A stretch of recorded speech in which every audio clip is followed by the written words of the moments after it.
দুটো খেজুর একটু জল। এই সরকার মাননীয় মুখ্যমন্ত্রী আমাদের আজ 21 দিন ধরে রাস্তায় ইফতার করাচ্ছে।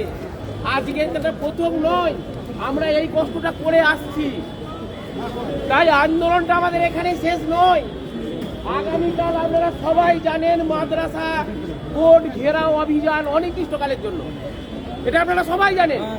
আর এই নবান্ন অভিযানটা এখানে শেষ নয়, আগামীকাল মাদ্রাসা বোর্ড ঘেরাও অভিযান, আর দুদিন পরে আমরা আবার আসছি নবান্ন অভিযানে।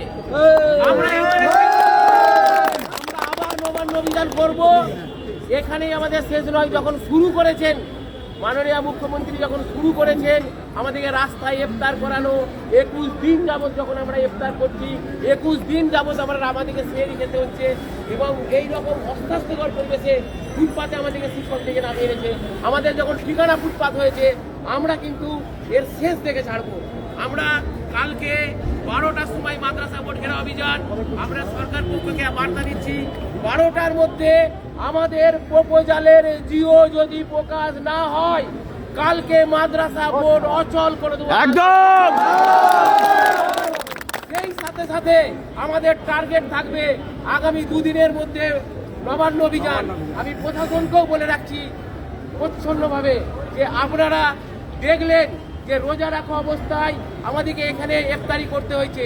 আপনারা সব জানেন না, আমাদেরকে জানিয়ে দিচ্ছি, আমরা 21 দিন যাবৎ আমরা কিন্তু এই রাস্তাতে ইফতারি করছি, সেহরি করছি।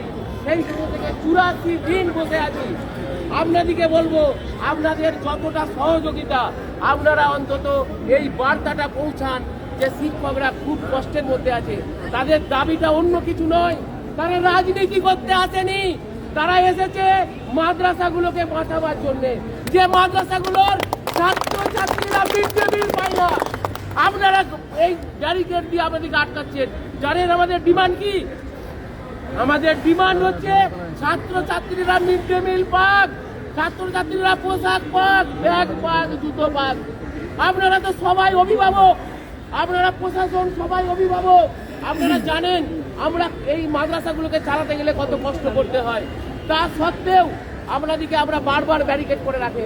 আমি এবারও বলছি, আপনাদের কথা শুনে আমরা শিক্ষক সম্প্রদায় আমরা আপনাদের কথার মান্যতা দিতে জানি, আমাদের কথাও আপনারা মান্যতা দেন। কারণ আপনারা প্রশাসন, আপনাদের কাছে জানাবার একটাই বার্তা আমাদের, যে আমাদের যে আজকে বার্তাটা, এই বার্তাটা আপনারা নবান্নে পৌঁছানোর ব্যবস্থা করবেন। কিভাবে করবেন সেটা আপনাদের ব্যাপার।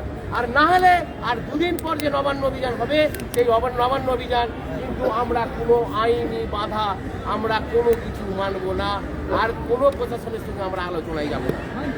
আমরা সেই নবান্ন অভিযানটা দেখবেন। কারণ আমাদের যদি এই বিধানসভা ভোটের আগে যদি মাদ্রাসাগুলো মাননীয় মুখ্যমন্ত্রী 2021 সালে ঘোষণা করেছিল, এডেড হয়ে গিয়েছে। আপনারা দেখে নেবেন 2021 সালের বিধানসভা বাজেটে মাননীয় মুখ্যমন্ত্রী বলেন যে মাদ্রাসাগুলি ফুল এডেড হয়ে গিয়েছে।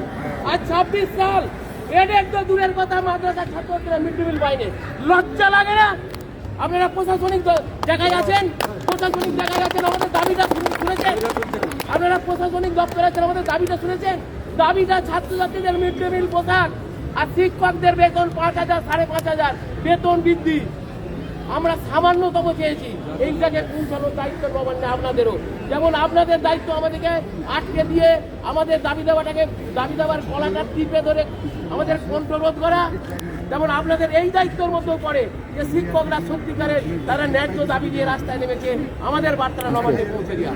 যদি আপনারা পৌঁছে না দেন, আজকে দুদিন পর আমরা নবান্ন অভিযানের ডাক দিচ্ছি, সেই দিন আইন অমান্য করে করবো। দরকার হলে বাধা দিতে হবে না, এই লোহার ব্যারিকেড দরকার নেই। আপনাদের সবাদের কাছে লিভার বাল দিয়ে আমাদের প্রতিটা শিক্ষককে গুলি করে মেরে দেবেন। আপনাদের সামনে আর দাঁড়াবো না, আর আমরা আন্দোলন করতে আসবো না। আমাদেরকে গুলি চালাবেন, আমরা নিজেরা দায়িত্ব, দরকার হলে আমরা লিখিত দেবো, আমরা প্রতিটা শিক্ষক লিখিত দেবো যে আমাদেরকে গুলি করে মেরে দেন, আপনাদের কোনো দায় নেই। তবু এই ব্যারিকেডটা না দিয়ে আপনারা কিন্তু বুলেট চালাবেন। আমরা গুলি খেতে রাজি আছি তো, বলে দিন। বুকের ভিতরে আপনাদের বুলেটগুলো দেখতে চাই। আগামী দুদিনের মধ্যে যে নবান্ন অভিযান ডাক্তার দিচ্ছি, সেই নবান্ন অভিযানে আর এই লোহার ব্যারিকেডের দরকার নাই। একবারে আন্দোলন শেষ করে দিন, বেঁচে থাকলেই আন্দোলন করবো, একবারে মেরে দিন, তাহলে আমরা আন্দোলন করবো না। আমরা আবারও বলছি, আমরা আজকে আপনাদের কথা শুনে শান্তিপূর্ণভাবে আমরা ফিরে যাচ্ছি। আমরা কিন্তু দুদিনের মধ্যে আমরা কালকে ডিএম অভিযান করছি। যদি দুদিনের মধ্যে আমাদের কোনো ব্যবস্থা না হয়, আমাদের কিন্তু এরপরে যে নবান্ন অভিযানটা হচ্ছে সেটা কিন্তু মারাত্মক নবান্ন অভিযান, জীবন লড়াইয়ের মরণের আন্দোলন।